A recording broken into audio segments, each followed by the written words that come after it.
Can you hear me okay? Yeah. Yes. Okay. First of all, I'd like to welcome everyone to this roundtable webinar. My name is Andy Sumner. I'm president of EADI and I'm based at King's College London. So we have a sort of series of speakers. I'll give a bit of context first to the webinar. This is a joint event with the British International Studies Association, BISA, and EADI. So, in terms of a bit of context and background, and before I do, thank you for joining us, and a very big thank you to the speakers that we have today joining us on the round table. In terms of a context, I think there's a sense that global development cooperation is going through a period of profound uncertainty. In a way, many of the dynamics of this were evident or have been building for a number of years. They seem to have been accelerated by the Trump administration's effective closure of US aid and very probably a very substantial fall in overseas development assistance going ahead. Maybe up to a third of the global ODA that existed may not exist. It depends. It's still not clear what will go through Congress. I think there's also a kind of sense that this is probably not it's not just a question of things will go back to normal, whatever normal is. Things will go back to normal in a few years' time. I think looking at US politics, it seems to me that Trump and Vance will be in power for at least one or two administration, probably at least two or three administrations. There's no sign of a change or shift in US politics, but actually also US politics you can see in other countries too, across Europe, including in the UK, the kind of rise of the populist right. And for the populist right, these kind of questions of internationalism, solidarity, global ODA really are something that the populist right very strongly seems to be against. I think you can also see a sense across development studies and those working in development policy that there's a kind of enormous collection of reimagining development type initiatives. Some of the most high profile include the proposal by the German government for a new North-South Commission of some kind. It's not clear yet what that would be, or the high level commission convened by one of the think tanks. But on top of that, there's also a review of the OECD Development Assistance Committee and plans for conferences, various big events next year. I think there's also a sense now that it's clear that the US administration wanted to disrupt American policy on development. I think it's becoming much clearer now that the US also wants to disrupt the system of global development architecture.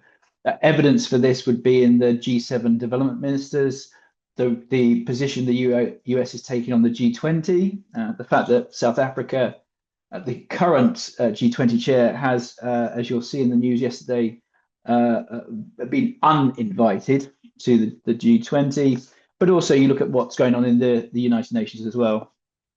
So there's this real kind of sense of a period of turbulence and change, but it's not driven entirely by Trump. There are underlying forces for many years. I think there's also a sense that in the north these things are maybe seen as a crisis, but actually in the south there's the chance for agency and opportunity to address a very unfair system that has existed for a number of years. And of course, the BRICS are a very important part of that kind of trying to seize the kind of the opportunities that this creates. I think there's also a sense that there's not just one problem. There seems to be many problems to fix. It's kind of a confluence of problems. Of course, money matters, and global health will have much less money next year and going forward. It's not quite clear what the US sees as development cooperation. If you look at the bits that the US has retained, it suggests the US under the Trump administration sees development cooperation as something about business deals, something about business transactions, and something about a kind of subsidies to business for investment. And those kind of, you look at what the US administration has retained two very substantial agencies, and including one of them that has been going to go through a very dramatic expansion. It was established in the first Trump administration. But still, people are trying to make sense of what the US is doing next. Across Europe, you can see the big donors all cutting ODA. For many years, ODA has been draining, being redirected towards the situation and the war in Ukraine. And the US is ramping up military expenditure in the potential likelihood of being involved directly in the Russia-Ukraine war. I think there's also a sense that not only is whether it's a crisis or opportunity is seen differently in different parts of the world. I think there's also a sense that what development cooperation is, or what it should do, or how it should be, how it should be organized, there's very different worldviews now. You can see one kind of view that's a sort of renovated universalism, a kind of global solidarity type model. You can see another that's kind of nationalist, transactional conditionality, very much what I think the US administration is pursuing. But also, I think there are parts of Europe where governments are also sort of the populist right components, either inside or outside governments, are pushing for this direction. There's also a more kind of strategic multilateralism of somehow linking development cooperation with strategic interests. I think you can see that certainly in some of the positions of the European Union. And then there's a more kind of pluralistic, kind of club-based development cooperation that looks quite different in terms of groups of countries getting together around specific thematic areas because they think that matters and they can work together on those kind of issues, which is just a much more fragmented development cooperation system rather than something that's universal. Maybe that was evident already. So that's a kind of bit of background. In terms of the seminar, in terms of the roundtable itself, we're talking about these kind of, what are these kind of competing visions for development cooperation? Is it possible to have a set of ground rules? Even the Sustainable Development Goals don't seem to be universally accepted. The US administration seems to have a problem with talking about them.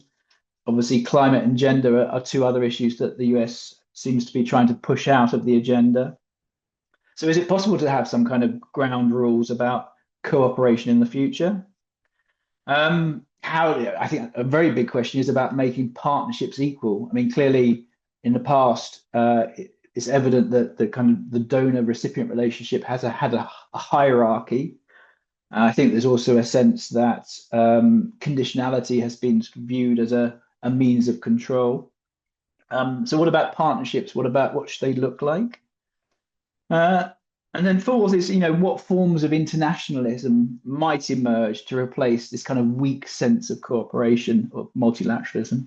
So we have speakers who will reflect on these kind of questions. What they're going to do, or what we've asked them to do, is speak for 5 minutes to one of those 4 questions that we had on the summary of the roundtable.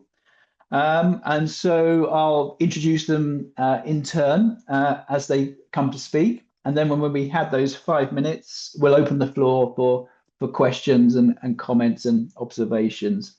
So without further ado, I'd like to introduce Gloria Amézquita, who is the Academic Director of CLACSO. Are you with us, Gloria?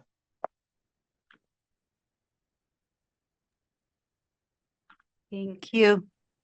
Good afternoon and good day, maybe for some places. It's an honor, it's a pleasure for CLACSO be today with you in this roundtable. I'm going to try to speak in my little English, but I prefer read. I think it's better for us. And For CLACSO, is too important this kind of conversations, because for us is relevance, make a review with others and thinking with north and south to south conversation in different way. No, I want to maybe for the different question, you and your team, Susan, send for us. I want concentrate in one questions, because I especially in cooperation at the crossroad is in how equality or no equality with the difference way. No? Today, um, we are living through a moment and strong tensions where we know big powers and competing for influence. The climate crisis is accelerating, inequalities are growing, and countries are reorganizing their alliance. Of the chance way international cooperation works. In this context, we need to ask a basic but urgent question. How can partnerships between inequality but independent actors stay credible? How? For the Global South, this question comes from real experience. Cooperation has always existed with clear powers difference, but at the same time, countries and societies are more connected than ever in economical, environmental, technological, and through migrations. No country can save today's challenge alone. It's impossible. So what needs to change for corporations to continue big, truly and useful? I think put maybe 3 to 4 ideas. The first one, we must recognize the powers imbalance, talk about it openly. For many years, cooperation has followed a donor recipient's logic. Donor decides the priority, the methods, and the evaluations. But we want real partnerships. This has to change. Now, it's near. Actors for the Global South must be part of the decision for the beginning, deciding the priorities, agreement of methods, and taking part in evaluations process, not only implementation projects, not only in the end. Begin transparent about interest is also a key. Cooperation and geopolitical competition often overlap. When actors hide their interests, trust disappears. Clear and honest conversation help build more stable alliance. The second one is the knowledge must be shared and create together. Cooperation can be credible if knowledge only falls from north to south. For too long, most theories, methods, and best practice have been defined in northern institutions and applied everywhere else. We need shared knowledge as a global public good. This means co-create, develop indicators together, design studies, interpreting results with local community. Look the context. We need look the context only, always. When knowledge is co-create, cooperations become more fair, more legitimate, and more relevant for the people involved. The third one, to build strong stable and shared commitments. Truth is one of the most fragile elements in comparisons. It's grown when commitments are clear and long time and long term and shared. But this involves predictable finances, we need budgets, free budget. Maybe we know the times is difficult today, but it's necessary. Accountability system that involve actors of inequality, including social and community actors in the decisions. We need think the people with the people, not without the people. We need think the countries and the involvement with the people in the countries. And taking strong ethical and environment positions. The last, I know we have a few minutes. The cooperation is not neutral. It's a reflect of powers, interests, ambitions in the ambitions of the war. Pretending is the neutral only create confusion. We must all open about a question. Who defines what development means? Who benefits from digitalization of the green transitions? What economy models are we encouraging? Who is being left out of the conversation? This issue is not waking up partnerships on the it makes them strong. This question make us stronger, more honest, and very aligned with justice and equality. For alliance to remain credible, we must manage their difference openly, not hide them. The global south needs more negotiation power, more autonomy, and more capacity to produce and use our knowledge. And network like CLACSO play a central role in this. The academic is make a important role, connecting research with social movements, offering critical perspectives, and staging the democratic governance of development. This also means define cooperation at the time with development budgets, and maybe it's it's no thing a balance with military and spend in growing on in other. It's not the time.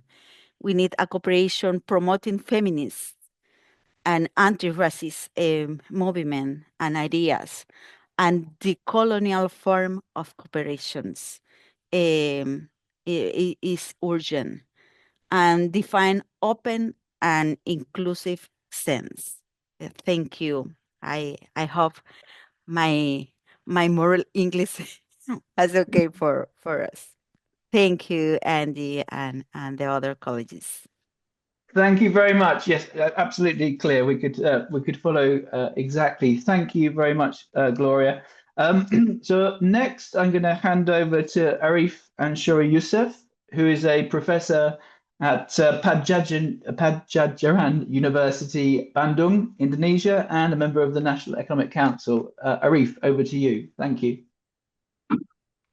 Thank you, Andy, and nice to see you guys. Let me even though I'm a second speaker, but I'm not going to talk much about the solutions, because I will leave that to next speakers. I'm trying to frame it in the area where I'm quite comfortable with, which is the global political economy aspect of all of this. So let me first by saying that I mean, my question that I'm going to share with you is that what is the likely incentive compatible response from developing countries to the current and future global fragmentation? This is the topic of this talk, right? So likely incentive compatible mechanism. First, what motivating me to have such question is that my view is that this today fragmentation, which is globally happening, which is political, social fragmentation, actually rooted in economic fragmentations. One of them, thanks to the neoliberal economic policy that happened in the last few decades. So that's the economic root. One key indicator of that is, for example, how inequality rise in the developed world simply because there is a decoupling of real wage out of the productivity and increase inequality that feel fertile ground, right, for right-wing political agenda. And as a result, there is a deceleration of globalization, globalizations. And at the same time, there is a before that, maybe around the same time, there is also other events which is country specific but impactful, which is the China accession to WTO. And then we have global imbalance, global economic imbalance, including between economic superpower China and USA, and developing countries actually trapped in the middle of this. Even today, we have tariff war, and also the second China effect. Second China effect is after the WTO accession is the first China effect, but the second China effect is the oversupply of Chinese manufacturing capacity that flood the world with all cheap manufacturing products, and that hit a developing country manufacturing competitiveness. So that's put in the developing country in the middle of it. Now the question is what will happen in this context of to the global development corporations? But my first question is global development corporation that happened in the past, is it such a pivotal risk aspect? So we are so worried about what's going on today, because maybe, or perhaps I may be wrong, what the progress of development for the last few decades not necessarily coming from global development, and also maybe the progress itself is contested, right? So the poverty decline, if you exclude China, is contested. Inequality within country in rising. So when you say global development cooperation is successful, well, the indicator of success, I think, it should be questioned. And also, if there is progress, I think it's more internally coming from the growth of the economic development that's happening within the developing country itself, not necessarily from the local governments. So what's happening in the development cooperation may still not offset the debt that the developed country has to pay from their historical colonization. So it's not really helping. So my point is, maybe we don't need to be really so worried about what's happening in today's threat to the global development corporations. Why? Maybe we just simply are moving toward a new equilibrium of global dynamics. So it's not really the end of the world. Now, so in short, I think the global dynamic explained by economics, where country also is not necessarily is similar to Homo economicus. So is state economicus or something like that. State economicus. So economics explain global dynamic. So what will be, if we can anticipate what will be most likely respond to developing country out of this, considering this, I think the outcome will be most likely something that is incentive compatible to whatever involved, including developing countries.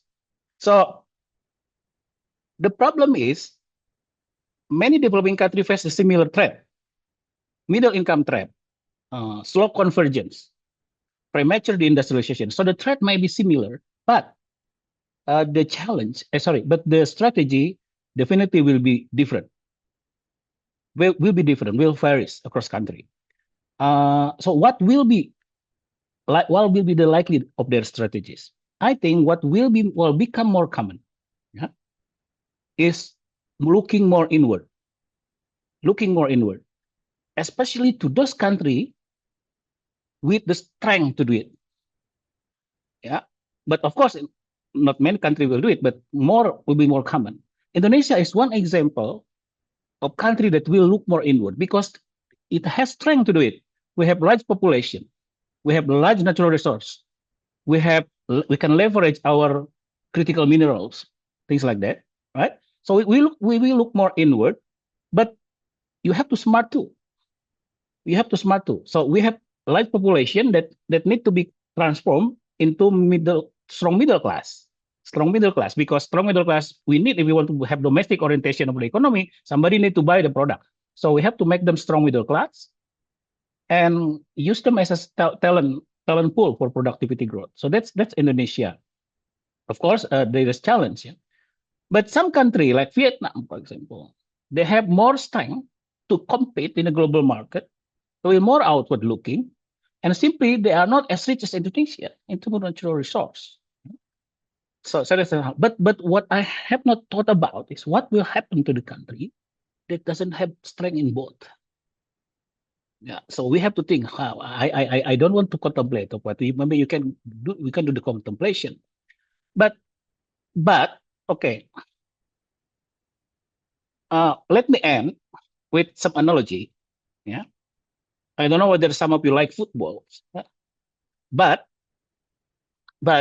if I never like football commentator that say the good offense is the best offense, the best defense is offense. I don't really like, because I think that's just a trick of the commentator to make the show interesting, because most likely the people who get champion is those who are doing more defense than offense. So what my analogy is that maybe country will do the same. So they will more do defense, so they more look inward, right? But of course, infrequently, they will try to find opportunity to be offense. By offense means trying to find new strategic international partnership. So I will see more of those. The national prioritization, I already mentioned several examples, right? Like Indonesia, for example, strong mobility dividend and things like that. But the best example I can think of this in periodic offense is country will converge, yeah, to cooperate, not so much with ambition to be large.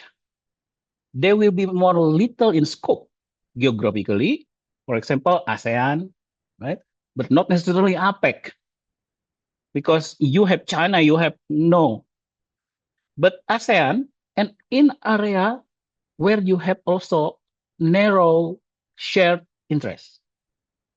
What I'm saying, the example of things like this is what we call industrial cooperations. Industrial cooperation is like, for example, in ASEAN, we are in the middle of China and US. So what we're trying to do is we can, for example, create in the electric vehicle hub where nickel is coming from Indonesia and the supply chain of EV is produced in Thailand. We have example in Europe. Boeing, or not Boeing, sorry, European aircraft industry. That's a good example of industrial cooperations. And now maybe EV in ASEAN. So this strategic partnership, narrow in geographic scope, also narrow in shared interest, I may see more of those as an incentive compatible response to all of this global fragmentation that's happening. So I think I will end with that. Thank you. Thank you very much, Arief. Really interesting comments. So moving to our next speaker, Taekyoon Kim is a professor at Seoul National University, director of the Asia Africa Center. If I could hand over to you for your intervention, thank you. Thank you very much indeed. Andy, for having me here. This is a wonderful kind of roundtable.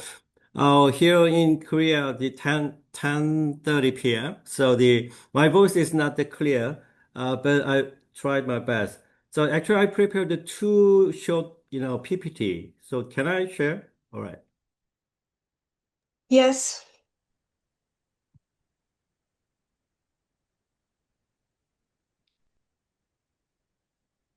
Okay. So I think I'm the only one person from the East Asia, this roundtable. So I would like to use the cases of the East Asia developmental state, how to reframe, the current set of the global development architecture. So I'm gonna propose today two very provocative concepts. First one, developmental liberal internationalism at the global level, and then second, democratic developmental state at the national level. So here, this is a second slide. I mean, everything is now summarized by the second slide. So, let me begin with the global landscape first. So the liberal international order is already the Andy mentioned in the beginning, experiencing like a period of deep fracture, I guess. So major powers, contest norms that once seemed settled. So the great power, the competition increasingly, permeates the development finance and the climate, the action and the technology governance and so on. So I guess the institutions that were previously guardians of global cooperation now face, growing polarization. So this fractured the order. I think it limits the capacity of the international community to address the transnational challenges such as inequality and climate change and that distrust. So at the same time, if you look at the bottom line, something else is happening within the states. So across both the global south and the global north, I think that we observe the rise of national interest first development. So governments always like putting more priority on the industrial competitiveness and the technological sovereignty and strategic security over traditional development norms such as alignment, ownership and global solidarity. So U.S. Inflation the Reduction Act and Europe's the Strategic Autonomy Agenda, also the BRI and so on. So various forms of the resource nationalism in developing countries as well, all reflect this kind of shift. So I think that even long-standing donors increasingly, justify their aid in terms of the geopolitical competition or, development, domestic economic benefit. So in that sense, this transformation is not necessarily illegitimate, but it raises a fundamental question. How can we sustain international cooperation when both global frameworks and national priorities are turning inward? So to address this kind of question, I think that we need an alternative vision of internationalism, one that does not reject national development aspirations, but integrates them constructively into the global system. So it's kind of reconciliation between the national kind of strategies for development as well as the global kind of liberal order. So that's why I'm going to suggest the first one at the level of the globe, the developmentalizing liberal internationalism as a new pathway at the global level. So what does this mean? I think it means like the transforming liberal internationalism so that it can coexist with the developmentalism rather than assuming a universal or one-size-fits-all model of governance, markets, and the institutions. So this approach, I think, they recognize like the coexistence between the liberal rules and national development strategies, and also the need to expand policy space for the global south, the enabling structural transformation and the industrial upgrading, and also technological learning, also enhancing the richness of diverse developmental path. So I think that this is not merely theoretical, though. If you look at the history of the East Asia, I mean, Japan and South Korea, developmental states thrived, because they had policy autonomy, the ability to sequence liberalization or coordinate the industries and then invest strategically. So Japan's the post-war, industrial policy, and South Korea, so export-oriented, state guidance, and Taiwan's technology upgrading, they all required the strategic space that was often at odds with the conventional liberal prescriptions. However, these countries ultimately became the contributor to the liberal order, not opponent of it. So I think thus the developmentalizing the liberal internationalism means creating global rules that allow for development, not rules that constrain it. But however, expanding policy space is not enough. So if you look at the bottom, at the national level, we must also democratize the developed state. So historically, East Asian developed states, I mean, Japan, South Korea, were effective, but not always inclusive. So they delivered like rapid growth, but the political participation or accountability and social representation were always like limited. But however, the Mark Robinson, then Gordon White, and then currently like Peter Evans, they commonly argue that the development effectiveness and the democratic governance can be compatible, even the mutual reinforcing. If the democratic development state must incorporate development-oriented political leadership and meritocratic bureaucracy with political accountability and embedded autonomy and the participatory and inclusive governance. If you look at the recent development in both Japan and South Korea, show what this evolution looks like. So industrial strategy is increasingly shaped through the consultation with civil society or labor groups and local government and private sector stakeholders. Also, the policy debates around green industry transformation, energy transition, and technological governance always reflect a more participatory model, which is like the aligning development goals with the democratic value. So to recap of all what I prepared today, I think the renewed internationalism, which developmentalize liberal norms at the global level, and also the democratized development strategies at the national level, can bridge the gap between the global cooperation and domestic, priorities. I think that this kind of dual approach offers finally a realistic and a principled way forward.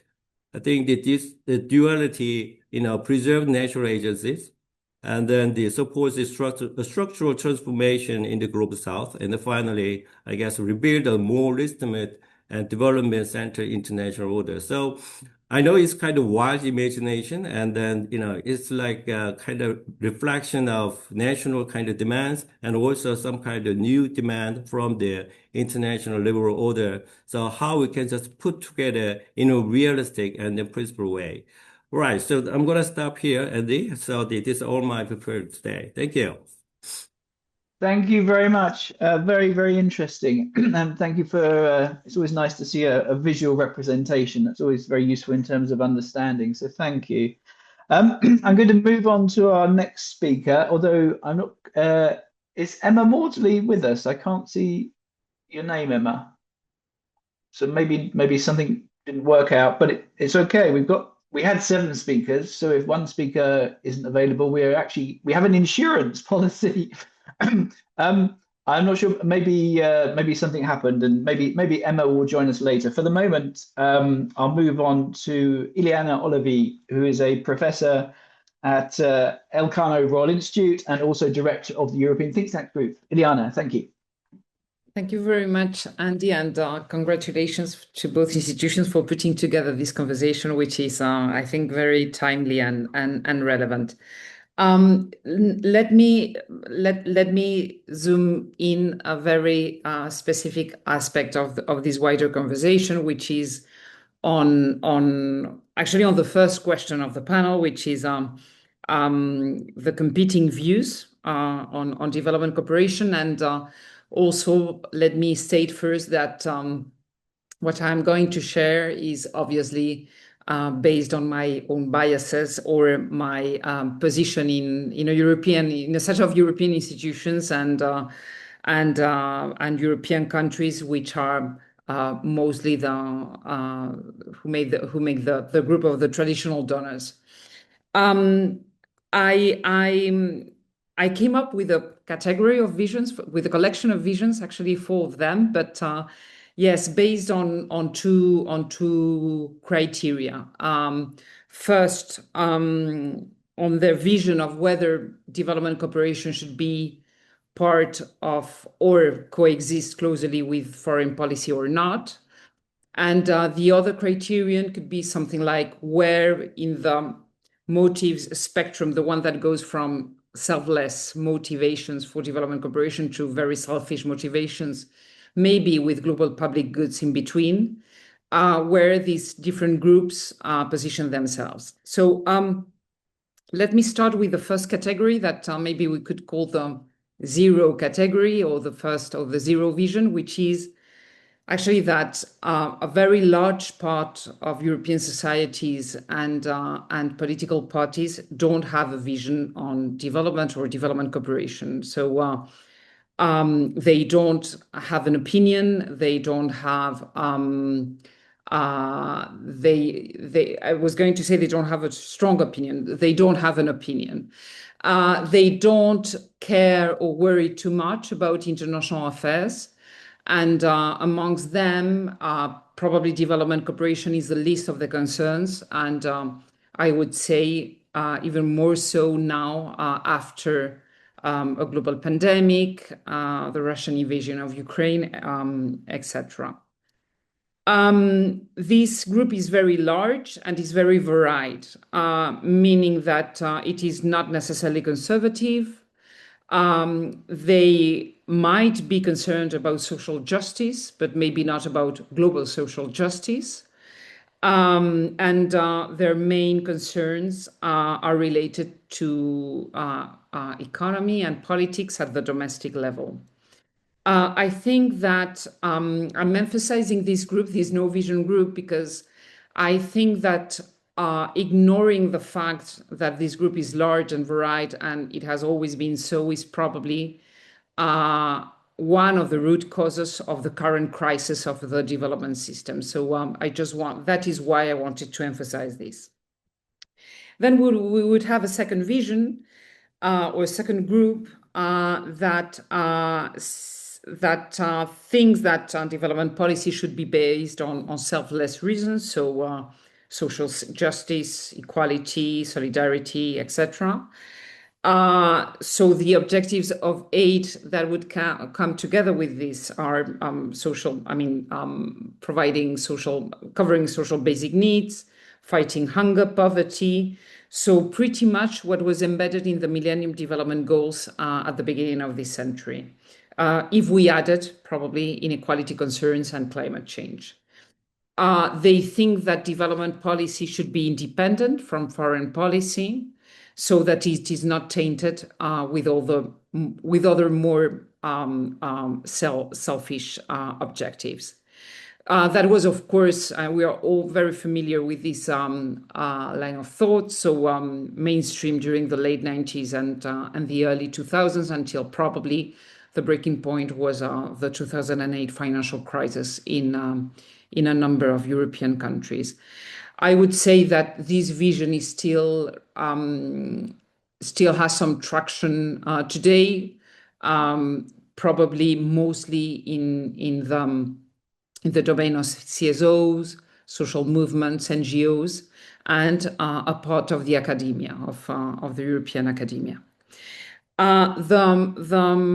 The third group is that made of stakeholders, political parties, social groups, who see aid as a tool for the preservation or construction of global public goods, so or for fighting global public bads.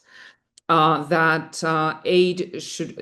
development cooperation should be exist for the sake of collective interest. Probably this group has gained some traction after the pandemic, during the war, the objectives of aid would be linked to global public goods, so global health, climate change. So pretty much in line with the 2030 agenda. And also, as a result, development policy from that perspective should somehow coexist with foreign policy, because development is more a cross-cutting issue than a tool or a policy itself. So it's not the aid policy, but the development approach to international relations. And so development criteria should be all over the different foreign policy tools. I would say that this narrative of aid is present in a number of European countries and institutions. Maybe in part of the current European Commission, in some European countries, maybe two examples could be France or Spain. And then there is another group that sees aid as a tool for the promotion of national interest, be it for that interest of national companies or for national security reasons. So the objectives are more transactional, so access to critical raw materials, the control of migration flows, and then development policy would be embedded in foreign policy, in foreign trade policy in larger terms. So development policy should be instrumental to the objectives of trade, investment, or defense policy. And I would say that this narrative is also present in Europe, in a number of member states and traditional donors. In Europe, one example could be Italy, and outside Europe, but amongst the traditional donors, another very clear example would be that of the US. I think I will stop here. I had also a couple of words on where the neo-colonialist view coexist with all these visions, but maybe I will leave this for a second round of interventions. Thank you so much. Thank you very much. Very interesting to hear sort of different perspectives, and particularly how that relates to country. So thank you very much, Iliana. Okay, next we have Andrea Ordonez, who's an independent researcher from Ecuador and former director of Southern Voice. Over to you, Andrea. Thank you. Thank you, Andy. And this gets more complicated as the speakers progress. Yeah, it's been very interesting so far, and I think it's very good to have both sort of like this big picture of how development cooperation doesn't exist in a void, but then also the sort of like the specifics of the system of cooperation itself. So I think I'll focus a little bit on the second part more, and trying to come back following Iliana's lead on sort of like the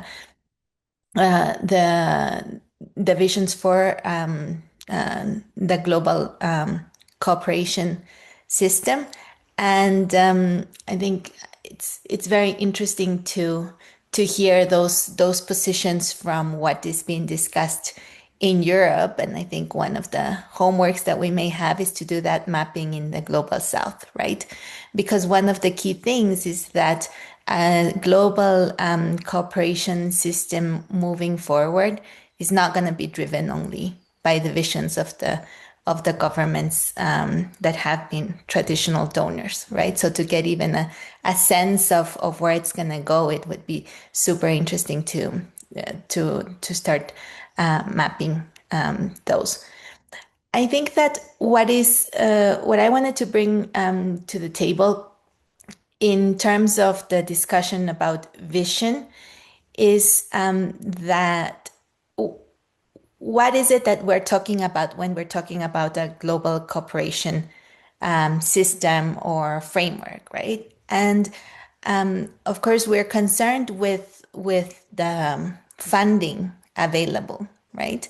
But I think we need to think of the ecosystem as a whole, right? So I think that when we start thinking what is going to be this future cooperation system that may not come in the next couple of years, but sort of like a vision for where we would like to go, we cannot only think about where are the resources gonna come from? And for me, we need to have this more holistic view of, what are the shared principles and values that are gonna guide cooperation?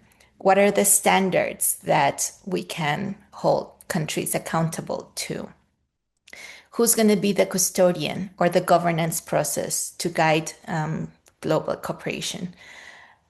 What are the mechanisms for accountability and monitoring? Where are we going to have data on these new ways of doing development cooperation? Where is the evidence, the systems that gives us information about these new ways of cooperation? Of course, what are the funding mechanisms, which is what is our biggest concern at the time. But also, what are the spaces for developing capacity for cooperation, for peer learning of new ways of cooperating? Because when we think about the systems of cooperations that we have in place, they all have some of this combination of things.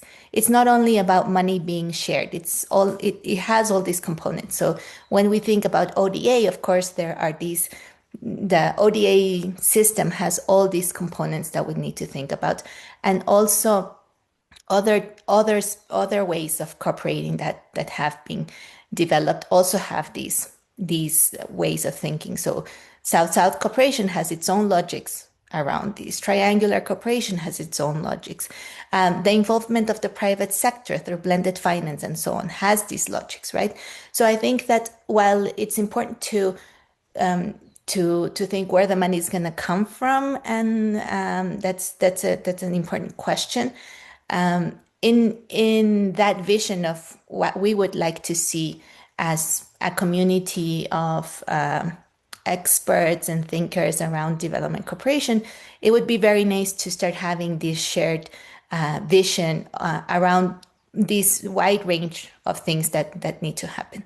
And I think this is important because we're going to see, I think we're entering into a period, as many of the speakers have said, where there are going to be many competing things coming up and being developed, but they're going to be on all these spaces, on accountability, on new ways of sharing knowledge, on new ways of having data and collecting it and so on. And so we need a framework that is allowing us to think through this way beyond just where the money is coming from. So that was my first point that I was going to bring, and sort of like to start getting us to have that conversation at all these levels. And the other thing that I wanted to bring today was, what is the process that is going to happen towards having these new models of development cooperation happen in reality? And Andy mentioned at the beginning all these spaces that are being created, or opportunities that are being set up for these discussions around what is this new model of development cooperation. And I see a major flaw in the majority of them, and it is that they're still led by the donor countries. And I think this has a lot to do with the incentives, the practicality concerns from countries in the global south. We both need a system that will continue to finance things and at the same time reforming it. So it's not so idealistic all the time, but it has to be very pragmatic as well. At the same time, I think that no conversation that is just led from the global north is going to have sufficient buy-in for any sort of vision moving forward. So I think that we need to start looking more closely at what are the conversations and the spaces where global south countries primarily, but in collaboration with civil society and other actors, are having the opportunity to discuss among themselves what is the development cooperation that they would like to see. And these are not going to be the traditional spaces because we've said, those are led by the Global North. So I think we need to go see what's happening with, for example, next year we have the CELAC African Union meeting coming up for the first time really in history, which is a major point that we should be looking at. We should be looking at what's going to happen with those systems of South-South cooperation that are already in place, and they've sort of like gone a little bit under the radar of commentary and so on because of all the other things. But it's within these different spaces that are not driven by traditional donors, where I think we're going to see some interesting things of what is useful to countries in the Global South, what are their interests, and where are their priorities really going to lay. So that's what I wanted to bring as a starting point that adds a bit to what has already been said by a very rich panel already. Thank you, Andy.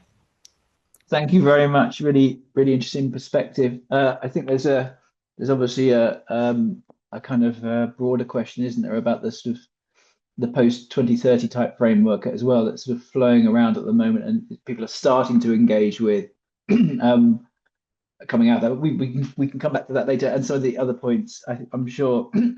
And so finally we have Sabika Platji, a professor at University of South Africa, UNISA. He's also president of the South African Development Studies Association. Sabika, I'll hand over to you next. Thank you very much.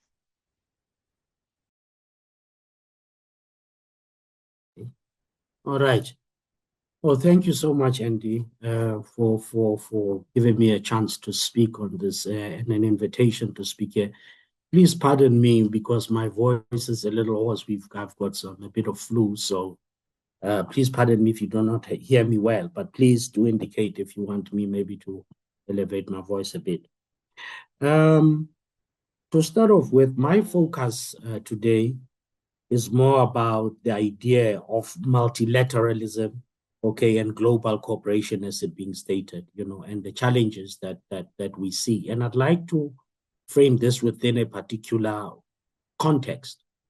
And this is the context which I believe, many of us do not really acknowledge enough. And this is the context of a declining empire, which is the US, coming from the Global South, to say, we are in this situation, the crisis of multilateralism or universalism, if you like, precisely because there's an empire that has been in charge, but which is increasingly losing its grip on power, if you like.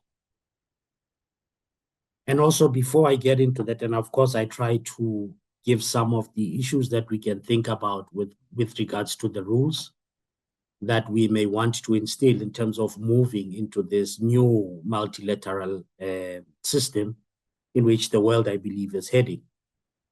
Focusing in particular to that with what happened just now with the G20 summit. So I'll focus a little bit more on that, the symbolism, what does that mean in the current age, and possibilities that may lay ahead.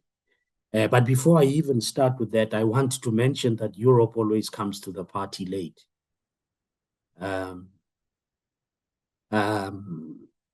It's often very late that they come to the issues, and for some reason I would say it is probably thanks to Trump that perhaps we are getting these conversations being taken more robustly within the European spaces, because it's beginning to affect them in ways that have always defined relationships of the North-South, in the South. For the first time, Trump is unleashing his war on tariffs. Even he no longer differentiates between foe and friend, and perhaps this is probably the reason why, the West is taking this matter a little bit with more seriousness, whereas in the South, this has been, the state of affairs, throughout, whether through trade or whether through international corporations. The South has always been, the ones that is an object of mercy and for it to be donated issues of development, whereas this cannot be. So with that said, I'd like to just now to get a little bit into this G20. Because for me, this G20 summit has inaugurated this critical moment of a global power shift, rearticulating the multilateralism globally, both symbolically and effectively. Why symbolically? I say this is symbolic, one, because the summit proceeded with all other members represented, and delegates actually issued a members' declaration without the US present and against its wish. So in this, the message is quite clear. The world will continue with or without the US, despite the consequences. I think this is the message, given the power that the US wields over the South, including, some of the European countries, because some of US's allies were there. And effectively, this is because the summit has seen new bilateral trade negotiations between various countries attempting to expand to more stable markets beyond the US, for the first time giving the unpredictability and the weaponization of trade by the US. And secondly, is that because the message of the declaration is quite clear in its language, and that is Africa is seeking partnership, not aid.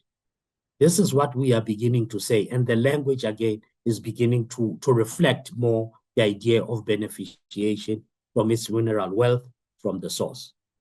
Now, this is a complete turnaround in terms of how trade and development is going to be entered. Africa's voice is beneficiation, and for the first time, the murmur that is coming off the ground to say, we no longer want aid, we just want to be partners in this new multilateral development that is coming. With South Africa, of course, leading this partly as a chair and also as the representative of the thing. So whereas these developments may signal a US-Euro universalism downfall and the rise of the multipolarism or pluriversalism, this coming of age will require certain principles to succeed, okay? Which I propose the following. One, a centralized, rules-based, multipolar system, right?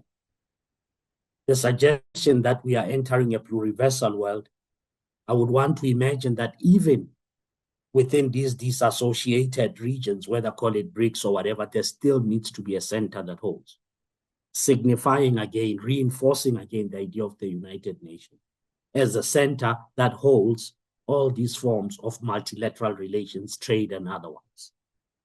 And this, of course, in the interest of avoiding transactional politics and manipulation of power through trade, as we have seen happen today. The second issue is genuine equality of sovereign states in the new United Nations system. Again, the double standards of membership within the global international system. I mean, we just saw the theater of how, for example, a country like South Africa during the G20 setting, was treated almost like a non-entity, as if it's not even a sovereign state. It can be spoken to on the 11th hour to do things for the US. For the longest time, and this has been an old problem within the United Nations, wherein which Africa has always sought, the global South has always sought a voice, including in the in the Security Council and so on. So there hasn't been any form of equality. So nobody wonders now why we have such problems, because the double standards have always been there.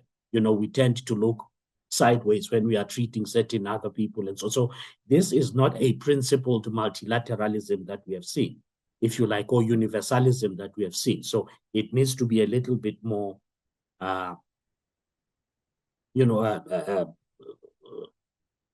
morally and otherwise, it needs to be fair and standardized.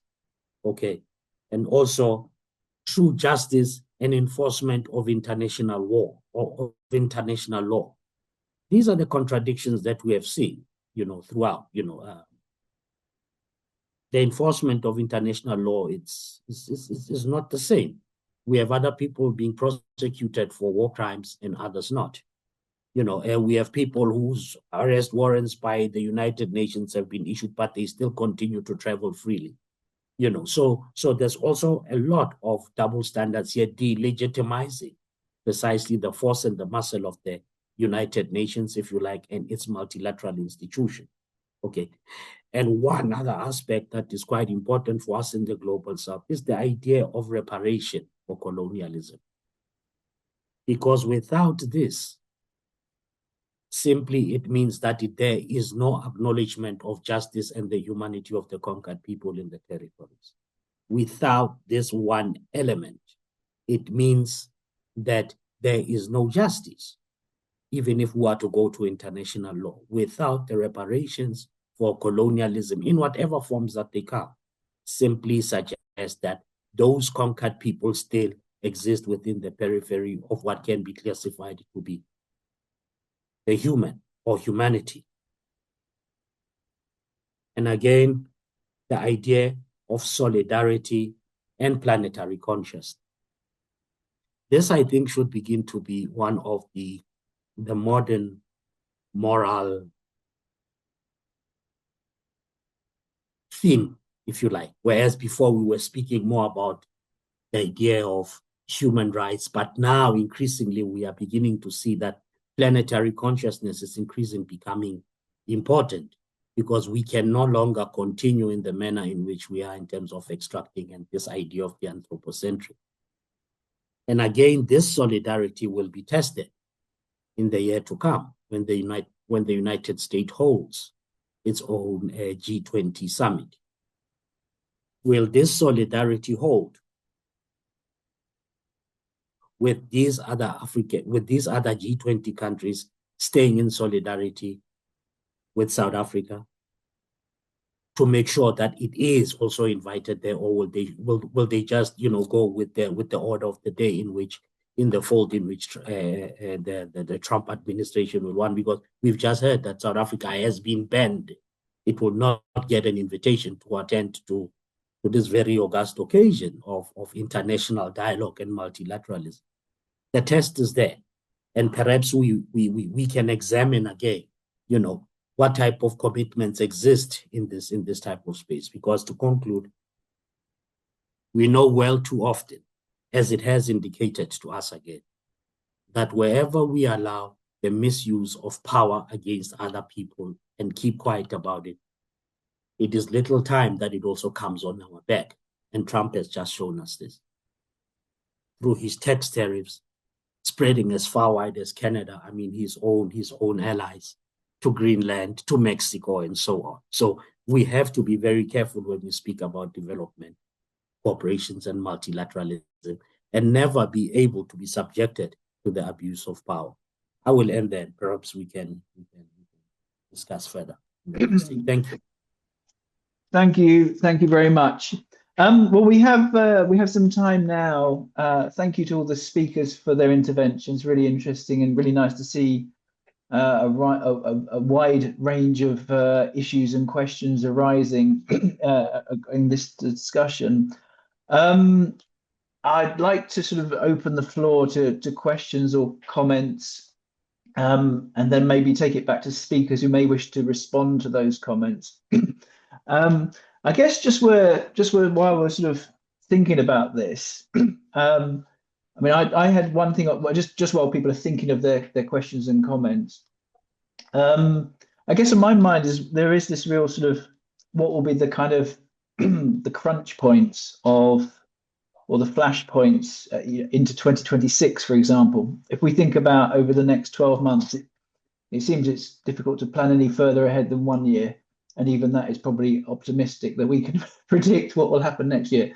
If we think towards 2026, what are the kind of the big issues or the big questions that are sort of defining some of the political dynamics? Or what are some of the flashpoints we might see? For example, we mentioned briefly the kind of post-2030 agenda.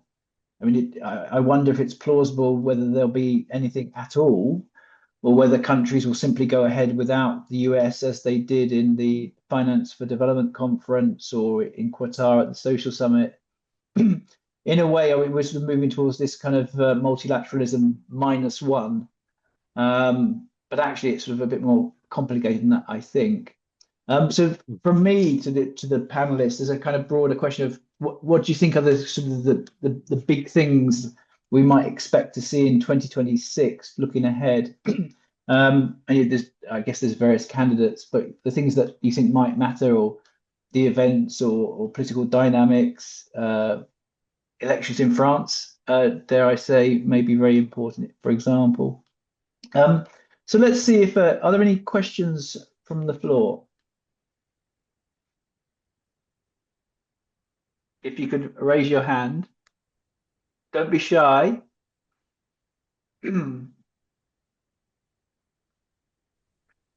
Hello. Hello, is that so? Kanzi Sirek? If you introduce yourself and then Sure. it would be great to hear your question. Thank you. My name is Kanzi Sirek. I am Egyptian. I worked in different governments in Egypt and currently based in the UAE. It's less of a question and more of my opinion. How fund is one way or another was used, and the efficiency of that, and what are the alternatives for this. So I side with Andrea in this conversation, mainly with the efficiency of fund. And one way or another, fund was mainly politicized one way or another. So if we talk, for instance, fund goes to one country, it's intertwined with climate change, refugees, and so on. So, for instance, most of that fund went to different countries that had different negotiations when it came to refugees. And for the fund that went to refugees, it was mainly less for how they can settle and more for women economic empowerment for refugees. And so that when it happens in different cities, in different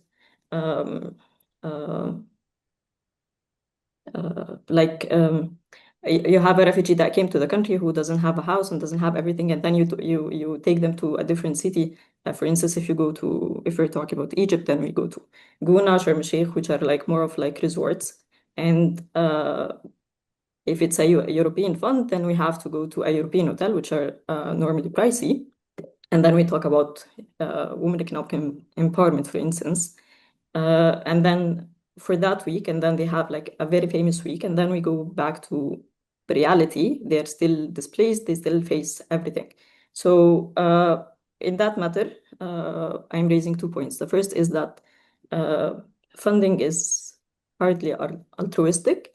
It's more intertwined with other objectives. And the second is the efficiency of fund.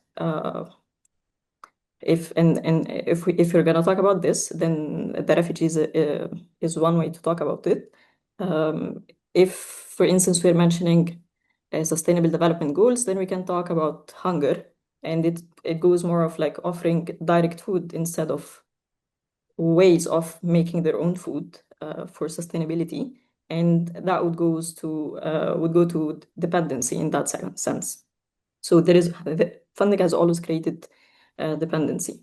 I side with Andrea in the point that there is always a different way of development. Investment has always been a more efficient way of how you spend the money, the return of it, the sustainability of it.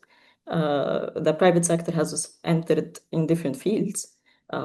One example is if we're talking, for instance, space industry, then it has always been the government. Now it is privatized, and there are equity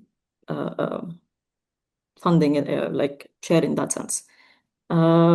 So that could be one thing. The second is the donor or like individual donations. I think the market has been valued around $70 billion per year. And if you talk about this, then how does this fund go? Then one way also to talk about it is that we need research that goes to how does the funding or the donations go, because you can have enormous development when it, just from this kind of fund. We're talking about fund that goes way more than the GDP for many countries. So it's mainly an opinion. But if you're talking about solutions, then that's one of them. Cooperation has always been the case, investment. That's it. Thank you. Many thanks for the comment. I can see some others with the hands up, and I was a bit worried about time. So thank you very much, Kanzi. Stephen Hurt, go for it. Hi, thanks everyone. I'm at Oxford Brookes University. Oxford Brookes University in the UK. Just to link a couple of things comments that speakers made and finish hopefully with a question. Iliana, I really liked your kind of mapping of the sort of different views on aid, but I was a little bit confused by the idea that there's this kind of no vision group. Surely there's a kind of against aid kind of group. I mean, we had that really from the early 2000s, both from the right and kind of people saying, you know, this is problematic, we shouldn't be intervening in the market, but also the sort of long-standing left progressive critique of aid as a kind of neo-colonial, neo-imperial kind of enterprise. So there's been quite a long-standing kind of group of thinkers and politicians and wider populations who've been firmly against aid, not having a view, but having quite a clear view that this is a problematic enterprise. And given that, and if that group is growing alongside the group that you sort of portrayed as a kind of transactional view, had a transactional view of aid, that sort of links to what Arief was saying about, well, do we care? Does this matter? Has development cooperation actually led to development? I mean, I think a lot of the kind of agonizing at the moment amongst donor countries outside of the US probably is that maybe they fear they're losing control. If the aid system starts to crumble, that kind of takes away one stick that they can use to beat the global south with. So should we really be agonizing over this as much as maybe this roundtable suggests we should be? Thanks. Thank you very much. I think we probably have space for one more comment or question before we go back to the panel. So I'll just see if there's anyone else with their hand up.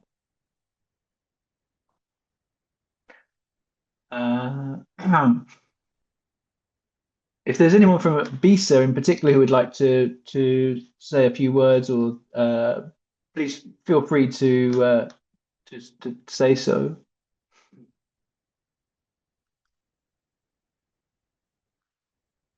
Okay.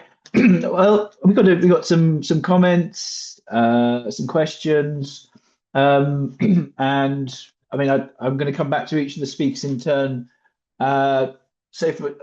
Given the time and the wrap-up time, if we just say be brief, maybe either respond to the comments or questions, try and take about 1 minute, or if you don't feel you want to respond to the comments or questions, feel free to say something about what you think is missing. Maybe there's something we haven't spoken about, or maybe there's something we should see differently. So we'll follow the same order as the original speaking order. We'll start with Gloria, first of all.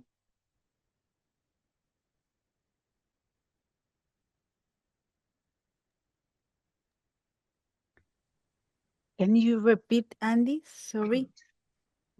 Sure. We're going to have a 1 minute wrap up from each of the speakers. If they would like to respond to the questions or comments, or if they would like to say something else, that's fine. Maybe there's something missing or something you'd like to add.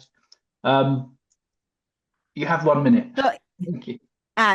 No, it's fine for me. It's fine for me. I only say thank you for all. I think the internship study was wonderful. It's too interesting, and we can think about different elements in this role of the corporations, and the thoughts are, and thank you. Thank you.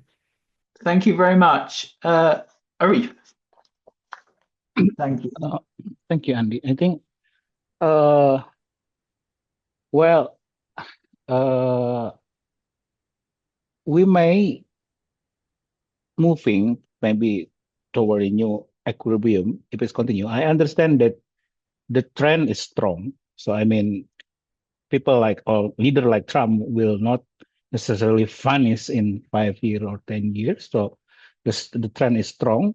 But as an optimist, I think this is just a move toward a new equilibrium of global dynamism. It won't be the end of the world, but we should be worried about countries that doesn't have strength to either look inward or look outward with a strong competition nature, like Vietnam or something like that.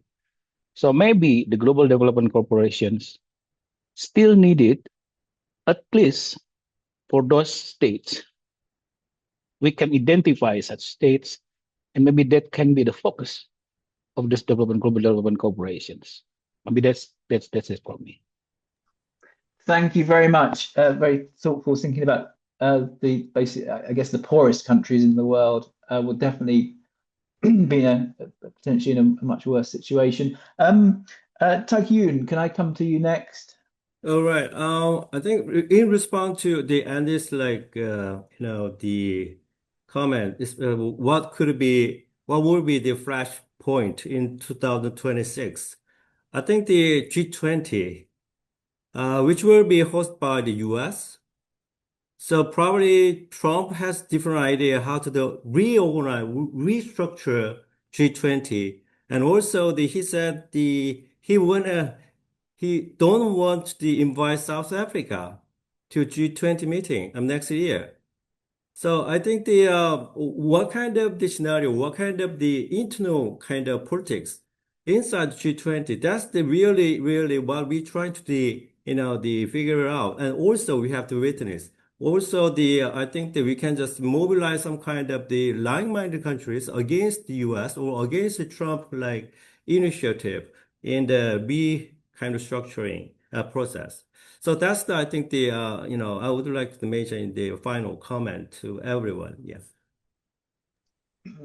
Thank you very much. Yeah, I think the G20 is an important part of the global development architecture, particularly the fact that Trump wants to close down the development working group of the G20. I think that's really very problematic endeavor. And presumably other global South countries will feel very strongly about South Africa being uninvited. Let's move on to Iliana. Your final thoughts, please. Thank you, Andy. Maybe I will use this minute to try to answer to Stephen's question. These categories that I came up with 48 hours ago, I must say. In the first vision, I mean, my point is not so much that there is a large group of also varied of anti-aid groups that are undermining the system, but that a very large part of societies and political groups in Europe don't care particularly about aid. This does not mean that they are anti-aid, but that they don't really care so much about the objectives of aid, even though they might also have progressive objectives and a progressive vision of society, but maybe more linked to the very local domestic national problems. So that was my main point.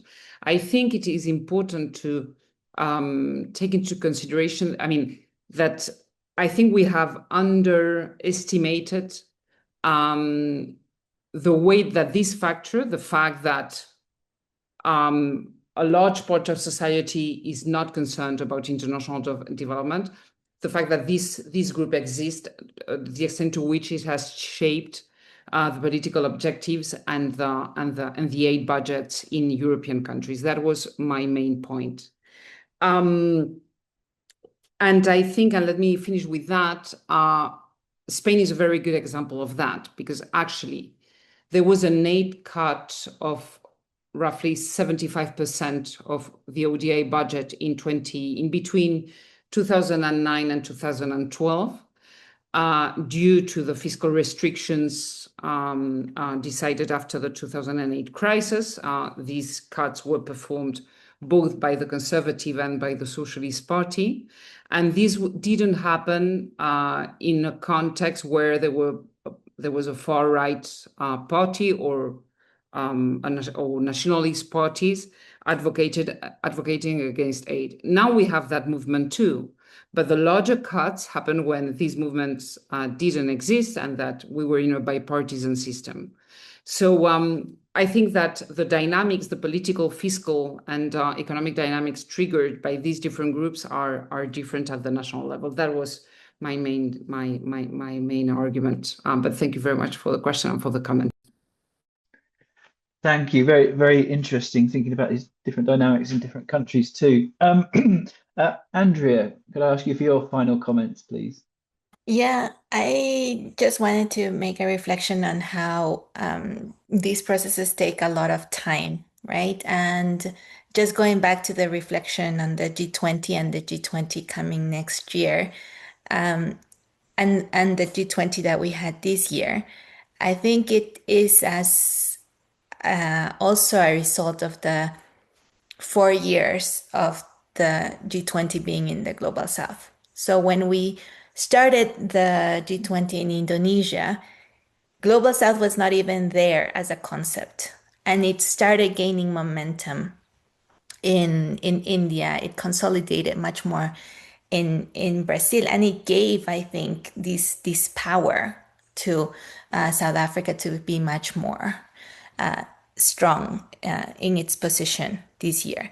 I think that would have been totally different if that history hadn't been there, right? So I think we also sometimes think that these changes in power dynamics are going to happen quickly, or, that they don't need this whole process of alignment and so on. So it's the long process that I think we are after. And I think that's why I remain optimistic in this scenario, and I agree with Arief. We're not in the end of the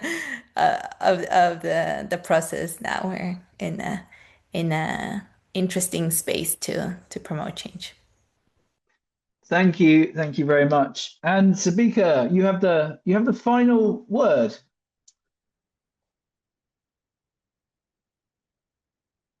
Unmute. Yes, thank you, Andy, once more. My last thoughts on this. What is 2026 way to look like? I'm particularly interested to see the reaction of other G20 members, to this, especially on the back on the unjustified reasons that have been provided. Everybody knows, unsubstantiated. I would wonder, what is that one reason why South Africa would not be invited, to just that one reason, which can be proven. I'm yet to see that.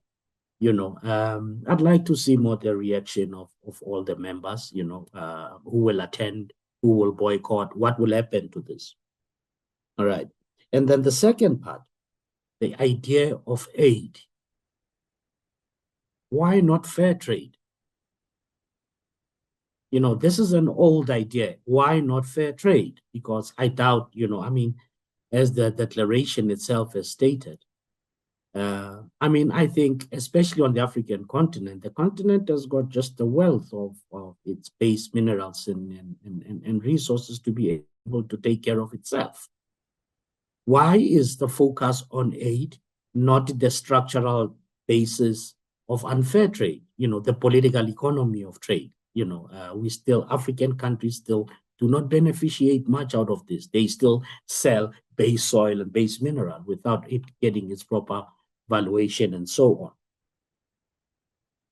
And the final part, my last comment is that we must really be on the lookout for the emergence of BRICS and take it a little bit more seriously than we have, because I believe it is coming with a different set of conception, a radically different form of multilateralism, one that does not have the hegemon, but one that is within itself, where power is just diffused, far and wide. And probably that, it's not a perfect system, because not all nations that are there actually band together, but the fact that they can exist with each other at that level, it's an actually incredible model that we need to look at very carefully. But thank you so much. I think I'll end here. Thank you very much. Thank you.